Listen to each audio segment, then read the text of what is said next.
Hi everyone, this is Joe. What this episode sort of hints at, but never actually says directly, is that this episode, for the first time ever, is also available as kind of like a talking head video on YouTube. It's the same content as this. All this is the voice track from there, taken out and edited down a little bit. But same content here or there. It's just whatever you like better. If you're a YouTube person, feel free to watch it there. If you're a podcast person, of course, I'd love if you keep listening here. Just go to YouTube and look for Decahedron RPG video podcast. Put in the word video because our normal episodes also go up there, but without video. And there's links in the show notes if you're a show notes type person. Anyway, thanks for listening, and let's get started.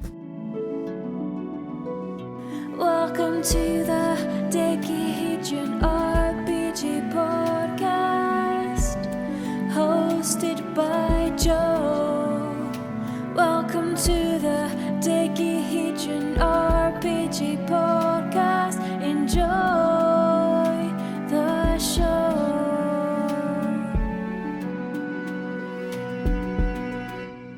Hi friends, this is Joe. This is episode 126 of the Decahedron RPG podcast, and we have video. Woohoo! So what happened? Well, first of all, I've been toying with the idea of video for a while anyway. In fact, if you remember, if you've been a long time listener and you go back to one of the early episodes, like the early double digits somewhere, I said I was looking for a co-host for this new idea, and I had asked James, who was a regular co-host at the time, and he said no. The idea was video, but it was going to be shorter form. It was actually going to be TikTok, I think, because I think that's where the audience had gone at that time, but it never happened. So what happened this time around, though, was that Google had Google Podcasts, and the Decahedron RPG podcast was there.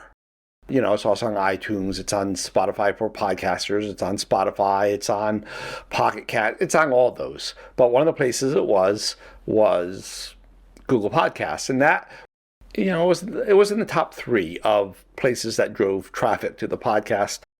And Google shut down Google Podcasts, and they said, you can now move it to YouTube podcast, right? And there was a button I had to check. There was a little more than that, but that's what it boiled down to. And so what happened was it took all 125 episodes and it threw them onto YouTube with no video, right? It's just the cover art that Design Cat drew for me. I'm like, oh, well, that's kind of cool. Kind of cool that I'm on YouTube. YouTube podcast, I don't know how that works. Different from normal YouTube. I use my phone to listen to podcasts. I have an app called AntennaPod that I use to subscribe to the podcasts I listen to.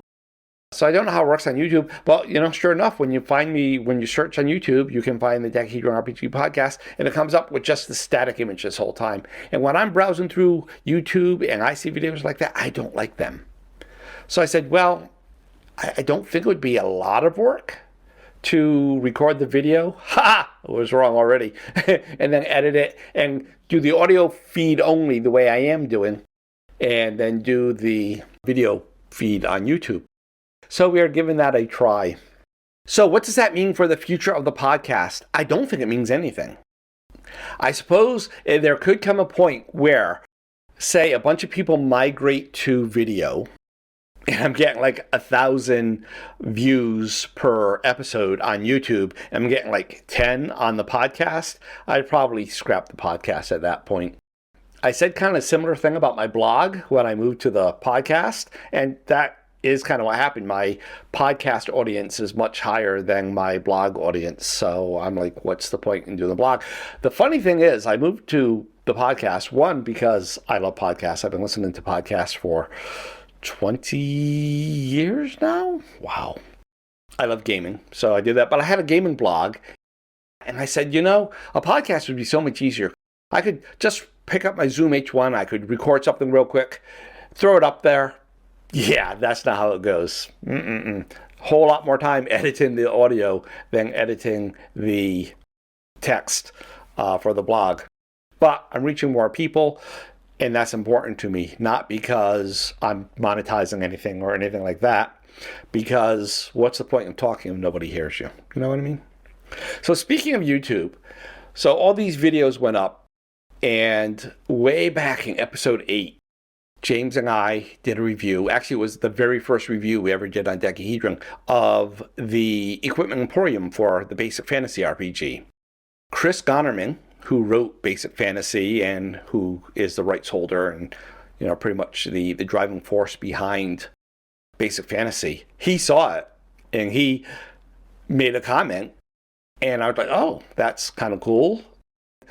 So we exchanged some back and forth. I asked him to be on the show. He said yes. So we're just trying to work out time, because he talked about a product that I didn't know existed, because I bought Basic Fantasy back in like 2011, I think 2013, a long time ago, and bought I have the printed copy.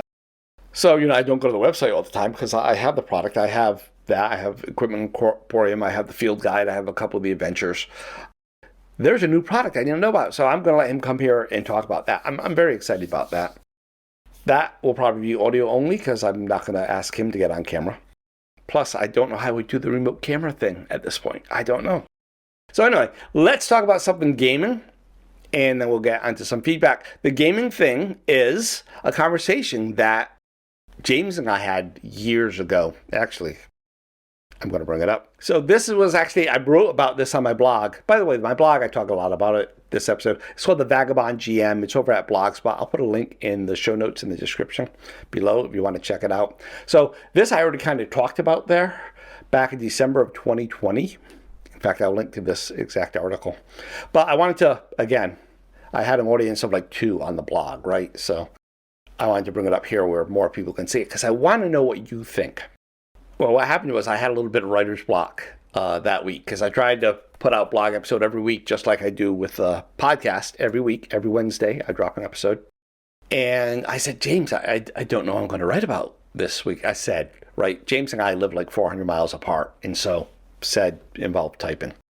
So I was like, I don't know what I'm going to write about this week. And he said, write about an important person in the town. Write about the little things that made him the man he is, a sister, a brother, the time he broke his leg, or when his sister fell into a well, or that time that he killed somebody but no one knows. It was that last part that got my wheels turning, because I was like, if no one knows, why would I write that down? No one knows. Now I could say it's rumored that he killed somebody, then that's kind of like somebody knowing. But if truly no one knows and it's a secret, why would I write that down for the players in the source book, if you will, for the campaign, for the players to see? And so James and I started talking about that. So James said in his mind, knowing that information increases his immersion, because he knows more about the world and he feels more connected to it. But in my mind, that like strips away immersion, because it's like you know stuff that your character doesn't, and so you have to have this outside of your character's head thing. I don't think either one of us is wrong or right. Now, let me put this honestly. I don't think James is wrong, because I'm going to be wrong, right? I mean, I'm me.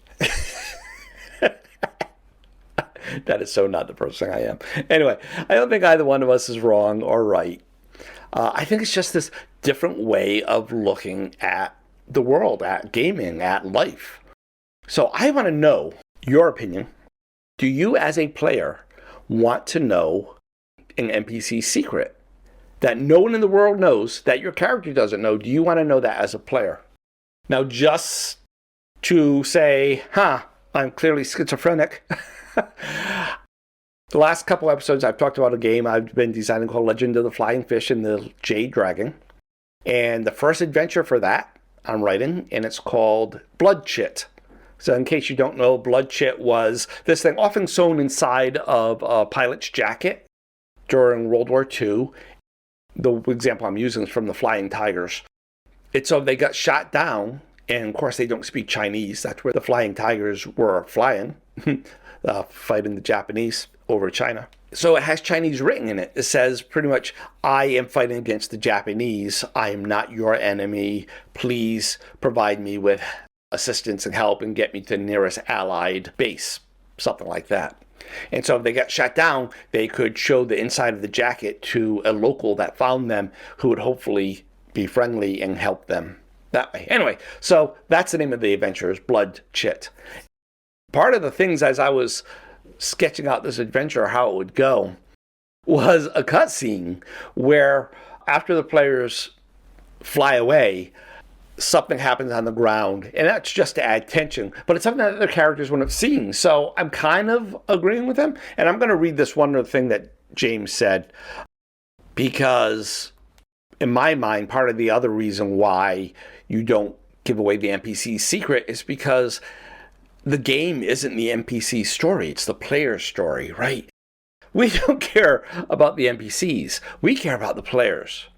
The NPCs are just there to set the stage and to provide conflict and support, depending on the NPCs, and things to care about, things to hate, all that stuff.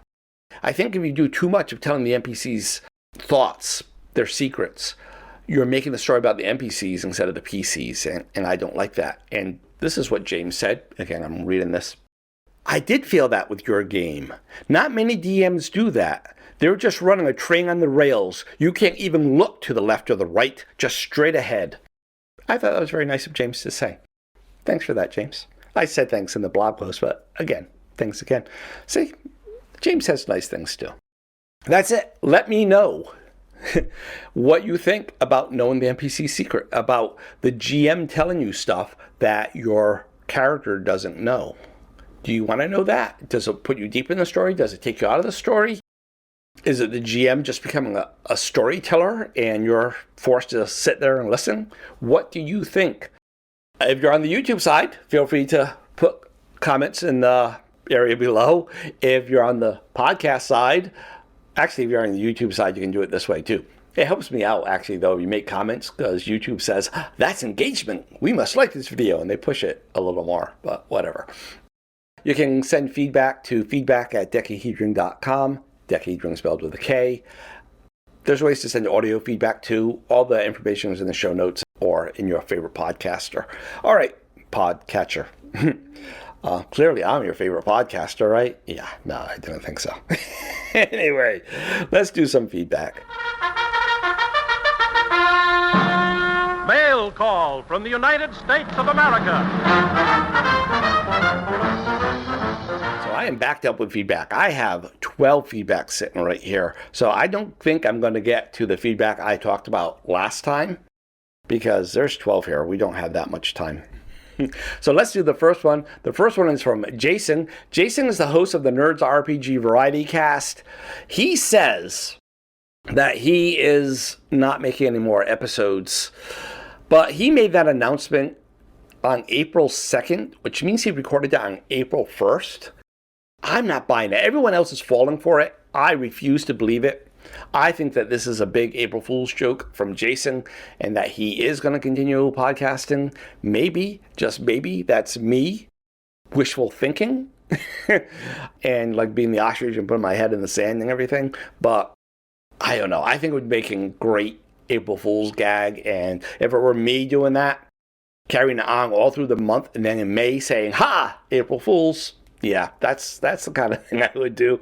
So, I'm going on record. No one else has said that. I'm going on record. I am saying that I did not fall for it, Jason. You are not ending. We'll see. Anyway, let's listen to Jason's voicemail. Hey, Joe. Great episode. 118. Really enjoyed it. I tend to dislike when episodes are broken up into part one, part two, just because it makes me wait. And, I'm impatient in my old age. But I thought you guys did a great job. I had never put together the fantasy trip and Tunnels and Trolls like that. I never played the fantasy trip back in the day. I had GURPS, but not, the older ones. And like Daniel, I've got the big box set after Steve Jackson regained control of the fantasy trip, and I've never opened it. So, I've only got a vague memory. I remember Dark City Games putting out, fantasy trip retroclones and things, and I thought they got stamped out when Steve Jackson got control of that. I thought they stamped out some of those retroclones, but maybe not. But anyway, great job. Really enjoyed part one, and I look forward to your thoughts on part two and Daniel's thoughts on part two when it comes out. Take care. Hey, Jason. Thanks for that. As for splitting the episode into part 1 and part 2, yeah, I can see that.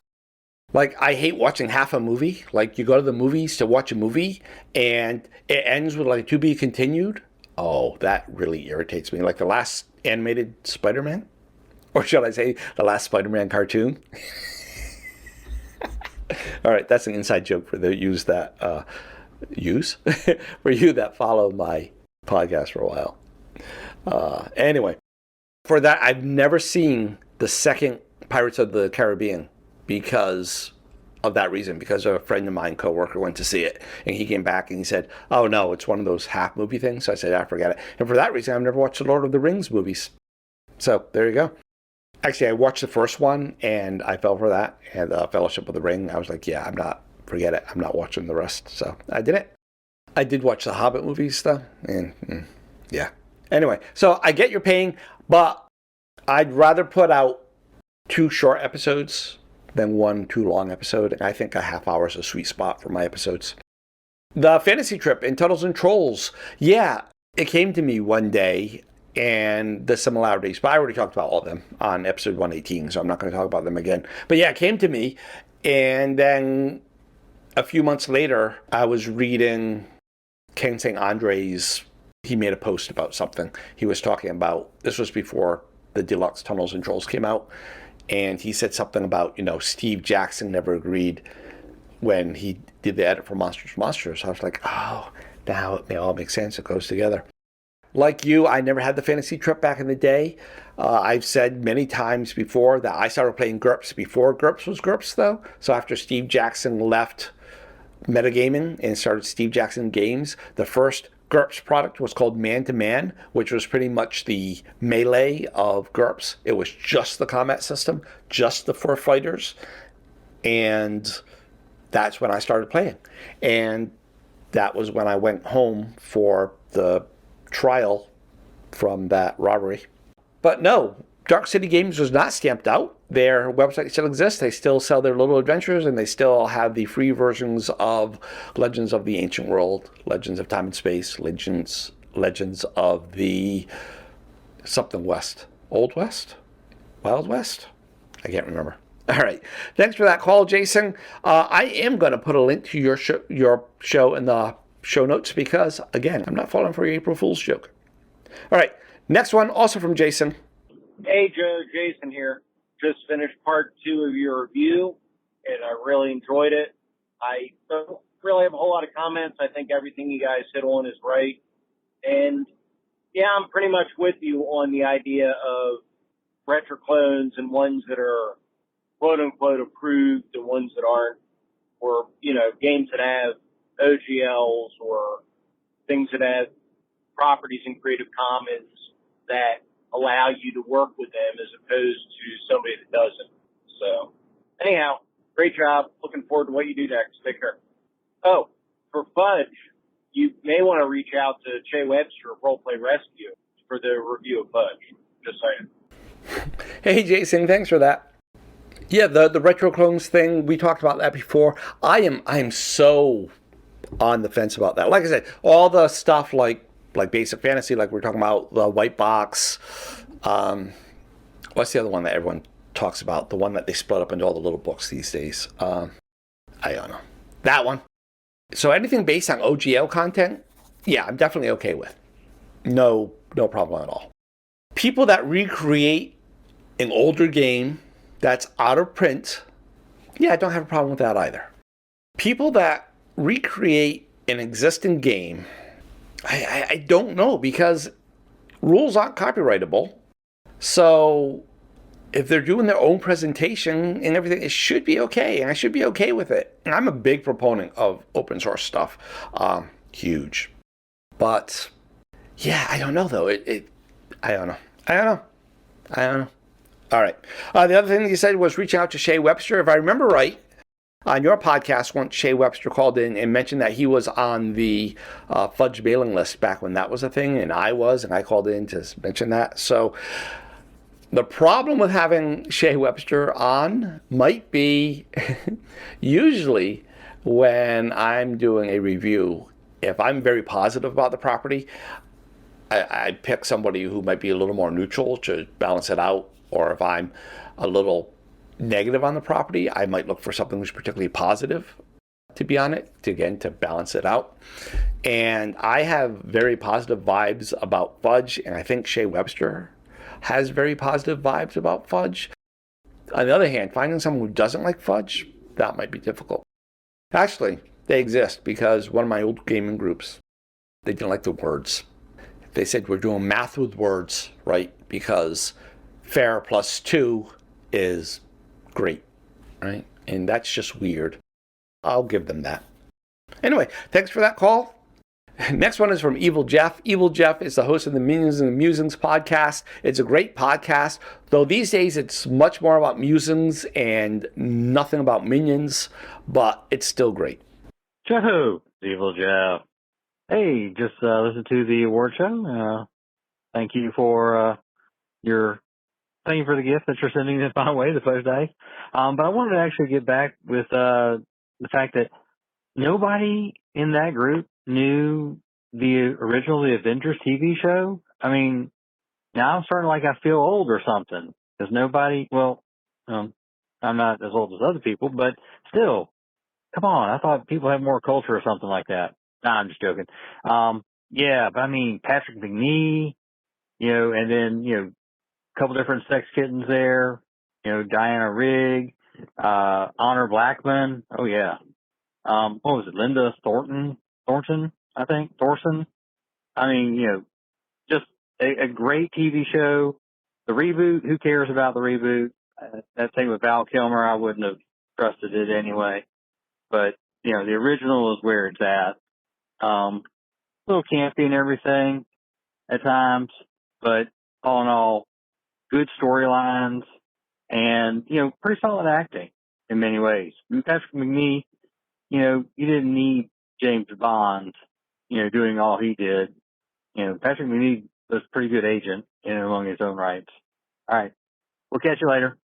All right. So what Evil Jeff is talking about, we had a giveaway on the podcast. Actually, we've had several, but we were giving away a set of fudge dice, speaking of fudge, and Evil Jeff was the winner. So you're welcome, Evil Jeff. I'm glad that you got the dice. I'm glad that you got to split them with the minion, and it makes me happy. As for the Avengers TV show, so first of all, there's also another show from around that same time period, I think, called The Saints, and that has Roger Moore. Am I right? Two shows I don't know. I've never seen either of these shows. Although I did see the movie version of The Saints. Anyway, feeling old? I'm older than you. I just like better television. I know, seriously. That show does predate me, and I'm older than you, so I'm sure it predates you. The only time I would have seen it was in repeats when I was growing up. That show wasn't in repeats. It was all shows like Bewitched, Odd Couple, Nanny and the Professor, I Dream of Jeannie, all those, Dick Van Dyke, Mary Tyler Moore, all those classic American sitcoms. This didn't show up on my television at all. So maybe when cable became a thing, cable was just coming to the town I grew up with, like in my last year of high school and stuff. We were too poor to afford it. My girlfriend at the time had it, and they had HBO, I think. Every time I went over to her house, they were watching Beastmaster. Every single time, which made me think that cable was just this thing that had MTV and Beastmaster. MTV. The first video they ever played on MTV? Video killed the radio star. So I'm wondering will video kill this podcast?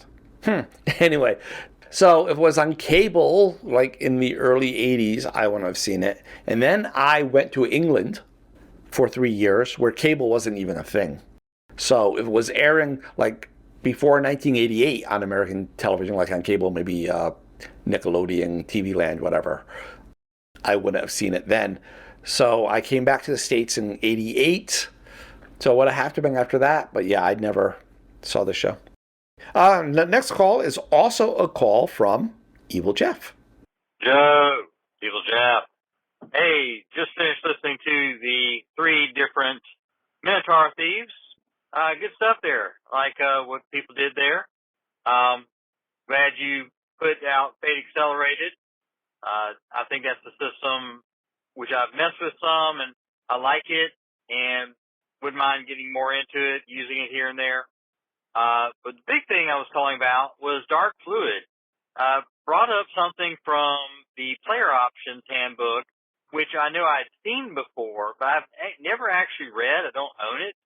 And that point buy system that he that he put out there is something that I actually had thought of myself with a game with the Minions a couple of years ago when the way the campaign was structured, the adventurers were going to be above average. They were being recruited that way because I was ratcheting up the difficulty on the island itself where they were going to go. So I wanted them not to have any negatives and everything. So I did that same sort of thing of 75 points to put into the stats. Also had the caveat in there that none of their stats could be below 9. You could go to 9, but you couldn't be below 9, which prevented them from having these characters that were, heavy on one end, very light on the other. It was forcing them to choose how they wanted to spend their bonus. So, yeah, good stuff there. Appreciate what you put out. Hey, well, Jeff, thanks for that. The Minotaur Thieves, yeah, that was fun. I like doing that. So.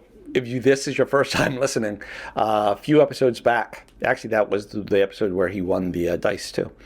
A few episodes back, we did a thing where me, James, who is a frequent co-host here, and Dark Fluid, who had won our previous giveaway. Whenever you win a giveaway on the show, you're invited to come back and host our next giveaway. Co-host. Anyway, what we did was we all made a Minotaur Thief. Because reasons. It was fun. I made mine in Fate Accelerated. James made his in D&D 2nd Edition. And Dark Fluid made his in...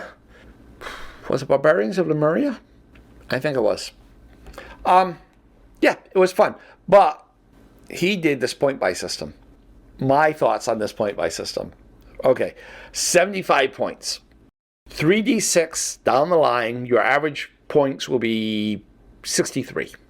75 versus 63, that just screams out Munchkin to me. Munchkin. I am a fan of the everyday hero. This is what makes Die Hard such a great movie, is because Bruce Willis's character is an everyman, right? He's you, he's me. He's the slub who is forced in this situation, and he can't rely on his amazing strength, his awesome intellect, or any of that. All he can count on is his inner strength, his grit, his determination. He has to do what he has to do to save his family. It makes it a great story. By the time we get to the 4th or 5th movie and he's jumping over a Harrier, wow, wait. Did I just quote? Did I just quote Michael from The Office? I think he has his bit where he does that. Oh well. Anyway, but I'm sticking with it, right? I like that. I like that on my role-playing game. So I get that's not what you're going for, and especially when you're playing with kids, you want to do some power gaming. I get it. But for me, it's not my thing. Especially when you say no low stats. I think low stats can make for some great role-playing, and that's just taking away a lot of opportunity. I like forcing, actually, last episode where I talked about the game design for Flying Fish Jade Dragon, I said, 3-year stats have to begin at -1, because I think that makes for more interesting play. Not everybody is great at everything. Everyone has something that they are not good at, even me. Yeah, I can't even pretend to be the... So this has been running just a little over half hour now, so I'm going to end it here. Because like I said before, I like to keep the episodes around a half hour or so. I'm going to end it here. We will do more feedbacks next time. I will hopefully have some feedback about my question about, do you want to know the NPC secret? Do you want to know things in the world that your character wouldn't know? I don't. Do you? Let me know. Again, feedback at decahedron.com. YouTube comments, sayhi.chat/decahedron. That lets you leave a voice message if you are a voice person. Or I have a feedback number. It's 562-774-2278. All that information is in the show notes. By the way, that's 562-RPG-CAST. See what I did there? I love phone numbers that spell something.